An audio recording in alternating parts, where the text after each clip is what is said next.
Vamos começar o nosso Curiosamente. Sábado passado eu também comecei um quadro novo, que é o Curiosamente, trazendo curiosidades e várias outras coisas interessantes no mundo da cultura. E hoje eu vou trazer para vocês curiosidades sobre capas de livros infantis. O pessoal acha que os livros infantis começaram assim, pá, todo mundo bonitinho e tal, mas não.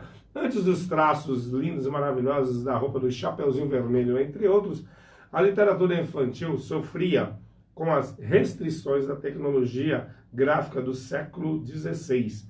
As primeiras obras desse gênero eram comercializadas por vendedores ambulantes que reproduziam contos folclóricos nos chamados chapbooks. Esses primeiros livros infantis eram fabricados a partir de uma enorme folha de papel dobrada em uma dezena de partes e carente de qualquer apresentação ilustrada. Brincadeira, né? Somente no século XVIII, graças à intervenção do comerciante e ilustrador John Mayberry, a história dos livros infantis teve uma nova página. Por volta de 1740, esse britânico teve a ideia de fabricar ilustrações para um livro infantil. Logo depois, decidiu incrementar o apelo visual dos livros que vendia com o acréscimo de um brinquedo.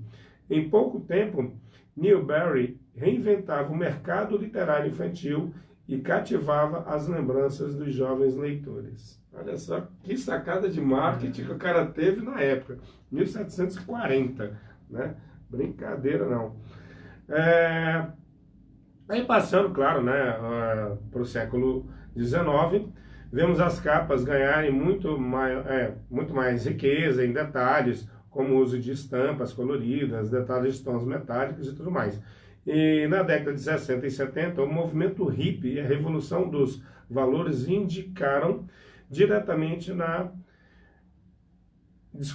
a Revolução dos Valores incidiram diretamente na fabricação dessas obras.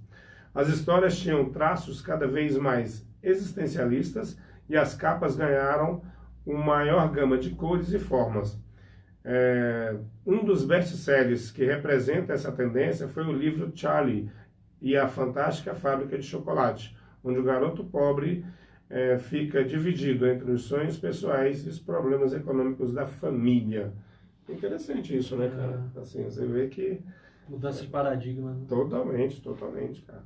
E na década seguinte, o mercado editorial infantil estava amplamente consolidado e o investimento em tecnologia gráfica computadorizada dava seus primeiros passos.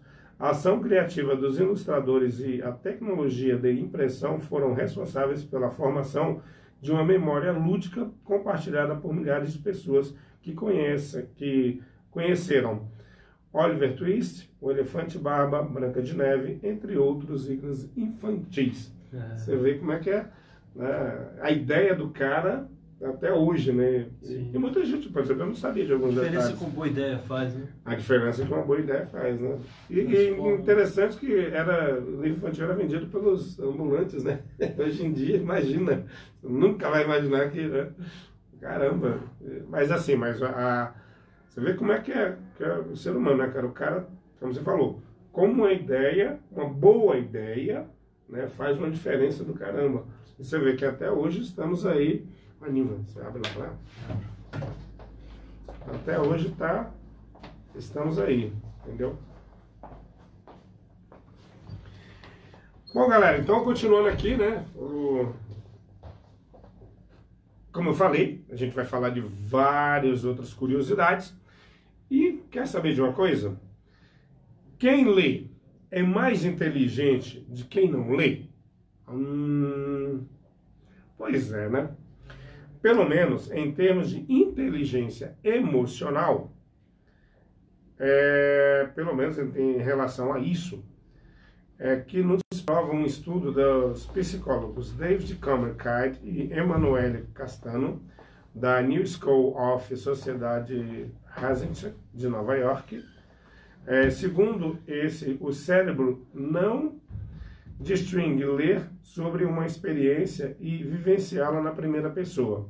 Em ambos os casos, as mesmas zonas neurológicas são estimuladas, Devido a essa acumulação de experiência, torna-se mais fácil para os leitores a ficção literária lidar com as emoções dos outros e compreender os seus próprios sentimentos. Em resumo, não é que quem lê é mais inteligente ou deixa de ser mais inteligente quem não lê ou vice-versa. A questão é, quem lê tem muito mais gama, muito mais, né, essa questão, ela lida muito melhor com as emoções, até pelo próprio, né, conhecimento, experiências que você vê nos livros e tudo mais, as informações. Então, emocionalmente é mais, entre aspas, digo eu, preparada, talvez até para certas questões da vida. Então, vamos ler, galera. Independente de essa questão de ser mais ou menos inteligente, ler é uma ótima solução. Galera, é o seguinte, para quem gosta do Senhor dos Anéis, o Bilbo Baggins, né, o Hobbit, que nasceu na pena de J.R.R. Tolkien, né, sopra as velas no dia 22 de setembro. Ele nasceu em 1290. Ele só tem 730 anos, beleza? Essa é uma curiosidadezinha para quem se amarra no Senhor dos Anéis. Eu peguei porque ontem eu assisti esse filme de novo e achei legal isso aí, quando eu estava dando uma olhada. E vamos lá. Livros mais lidos de sempre. Você sabe quais são os livros mais lidos? O Pedro está voltando aqui, que ele teve só um pequeno intervalo, já está voltando, eu vou perguntar isso para ele. Ok. Livros mais lidos de sempre. Você sabe quais são os livros mais lidos, assim, de sempre? Vira e mexe, o pessoal faz essas estatísticas. Mas quais são os livros mais lidos na história? Em geral, tipo, não é de hoje, não. Um bom tempo, assim, os mais lidos de sempre. De sempre, olha só. Nossa, difícil. É complicado, né? A Bíblia Sagrada, óbvio, é um deles. Eu pensei. O Pequeno Livro Vermelho, para quem não conhece, é uma coletânea de citações do presidente da República Popular da China. São quantos que eles relacionou nessa lista? O quê? 3? 3? Por enquanto. Relacionaram 3. Mas, assim, os 3 mais lidos, né? As obras mais lidas por enquanto, né? Porque às vezes acontece que, né? Como é a estatística, a Bíblia sempre está em primeiro lugar. Eu acho que dificilmente, eu já vi várias estatísticas nesse sentido, a Bíblia sempre está nela. O Pequeno Livro Vermelho é um que também eu sempre vejo. E os outros, vira e mexe, tipo, vai, vem, vai alternando. Mas o primeiro e o segundo normalmente está. E o Pequeno Livro Vermelho, para quem não conhece, né, para quem de repente ainda não ouviu falar, é uma coletânea de citações do presidente da República Popular da China, Mao Tse-tung, com o intuito de difundir seu pensamento e educar ideologicamente a sociedade chinesa. O Pequeno Livro Vermelho, para quem ainda não leu, não sabe, é interessante até. E a saga Harry Potter são as 3 obras mais lidas no mundo inteiro. Hoje em dia, claro. Isso aí pode mudar, mas beleza. Entendeu? Luiz Felipe Vitelli, quem ler mais se livra da ignorância à frente dos portais do conhecimento. Com certeza. Livramento, né? Também. Livramento, livre-se. Livre-se. Noélia Ribeiro, Mauro Cinéfilo, também, querido, adoro cinema. Outra coisa, ler relaxa mais do que ouvir música? Para mim. Será? Segundo o estudo da Universidade de Sussex, no Reino Unido, gente, é Sussex, tá? Ler relaxa mais do que ouvir música, passear, tomar chá e jogar videogames. Então vamos ler mais, né? Vamos ler mais, viu, galera? Vamos ler mais, entendeu? Hashtag. Hashtag. Bloomsday é o único dia dedicado ao personagem de um livro, Leonard Bloom, um personagem da obra de James Joyce, Ulisses. As festividades incluem diversos eventos oficiais e não oficiais e se estendem do Brasil à Nova Zelândia, provando a importante contribuição de Joyce deu à literatura mundial. Galera, eu não consegui, assim, na verdade, falha, na próxima eu falo para vocês, qual é o dia, mas é interessante. E é o único dia dedicado a um personagem de um livro. Bloom Days. É muito interessante, né? Eu não sabia disso, mas enfim. Você gosta de Sherlock Holmes? Gosto. E qual é a frase dele mais... Agora me fugiu, né? Elementar, meu caro Pietro. Isso. Elementar, meu caro Watson. Pois é, esse personagem, essa frase, quer dizer, do Sherlock, ela, na verdade, não está nos livros dele. Nem no livro dele, ele fala isso. Essa frase veio por causa do cinema, tal, de outras, entendeu? E foi integrada, mas no livro mesmo, ele não chega a dizer, ele nunca chega a dizer essa frase nos livros. É porque geralmente a literatura que... Exato. Só que o cinema faz as adaptações. Faz as adaptações. Né? Numa dessas adaptações... Foi o caminho inverso, então, Foi o caminho inverso. Alô, Ismar! Tá mandando aí um alô pro Pietro pra mim. Beleza, grande Ismar? Salve, Ismar. Exatamente. Beleza? E vamos lá, galera. Que daqui a pouco nós temos uma grande entrevista. Vou falar só mais algumas aqui interessantes. Tem muita coisa aqui, depois eu volto. Mas enfim, deixa eu escolher aqui rapidinho o cheiro do livro. Sabe por que as pessoas gostam? Tem essa coisa hoje em dia, né? Tecnologia, book, sei lá o que, book não sei o que e tal, tudo na internet e tal. E você olha, né? Você não sente o cheiro, galera. Por quê? Muita gente gosta do livro assim. Você sabe? Sabe por quê, Pietro? Agrada tanta gente o cheiro do livro pelo seguinte. Agrada tanta gente porque o papel dos livros é feito com polpa de madeira e possui uma grande quantidade de substâncias orgânicas.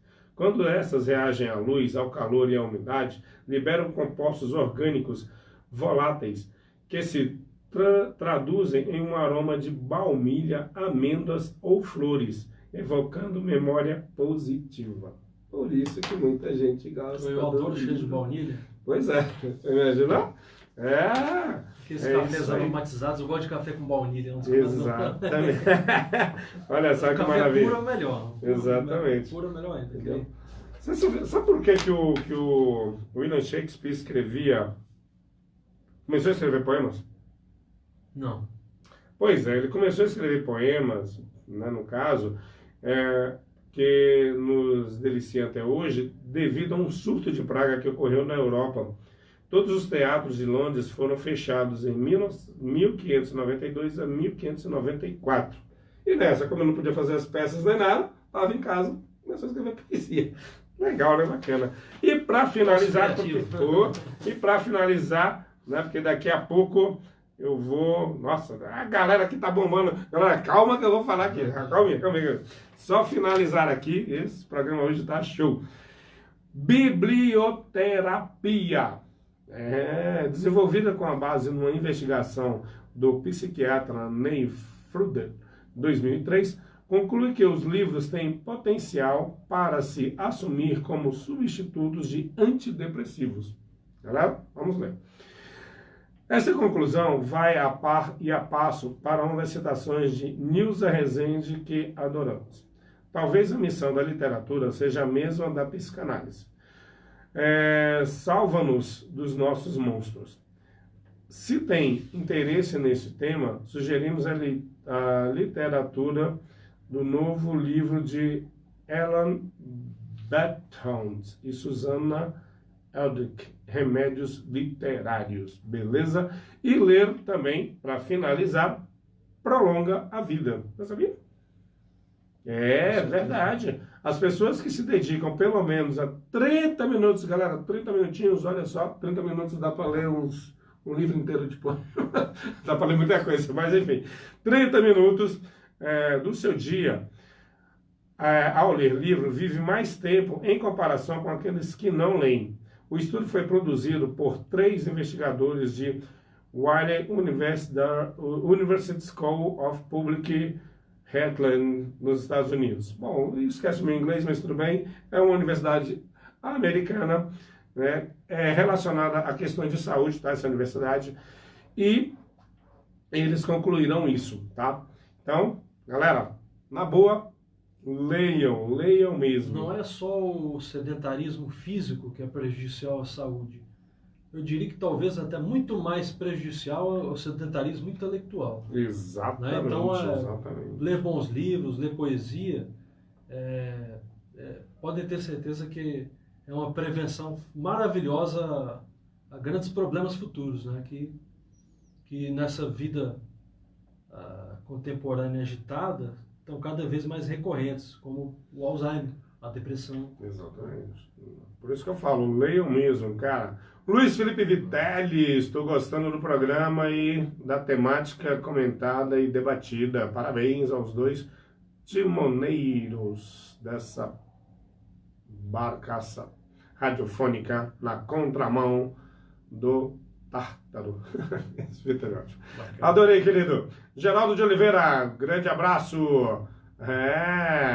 Luiz Felipe Vitelli, yeah, beautiful. Yes, alright, man. É mais. Leonardo Almeida Filho, obrigado aí, querido. Quem ler mais se livra da. Tá, isso aqui eu já li, beleza? Realmente se livra da ignorância mesmo, Luiz Délio, concordo com você. O Sebinho comemora todo ano Bliss Monday em homenagem a James Joyce. Olha só, tá vendo? Obrigado, Noélia, por essa informação. O Sebinho comemora todo ano Bloomsday em homenagem a James Joyce. E é o único, né, que consegue isso. Ouvindo aqui, Alexandre. Alexandre, beleza, garoto? Como é que você vai? Fã da Nilva Souza, ela já está chegando. Daqui a pouco teremos a culpada por escrever os poemas. Uau! Vou falar isso pra ela, hein? Confissão, isso aí. Confissão. Ó, todo mundo aqui na expectativa de Nilva Souza, Smar Lemes e todos aí. Isso, personagem de Leonardo. Isso mesmo, Noélia. Beleza. Entendeu? Opa, ó, galera, é o seguinte, eu vou entrar aqui no intervalo, porque a galera toda tá pedindo aqui a Nilva. Ó, a Meire lá, esse cara é fã da Nilva. Não tenho dúvida, sou fã da Nilva. Rapaz, tá cheio aqui de gente. Então, daqui a pouquinho teremos essa nossa querida amiga e grande poeta da cidade, Nilva, beleza? Rapidinho, voltamos já. Chamar pro você. Não, não saiam daí.